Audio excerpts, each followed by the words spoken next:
How to make a pom-pom with your hand.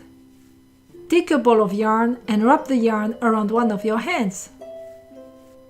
When you feel there is enough yarn around your hand, cut the thread and remove the yarn from your hand. Take a piece of yarn of about 12 to 15 inches and wrap it around the center of the yarn you removed from your hand. Make a double knot as tight as possible. Make another loop around the yarn and again tighten it very well and make a double knot. It is important to tighten the yarn so that the threads of the pom-pom stay in place. Cut the loops on either side of the central knot to form the pom-pom.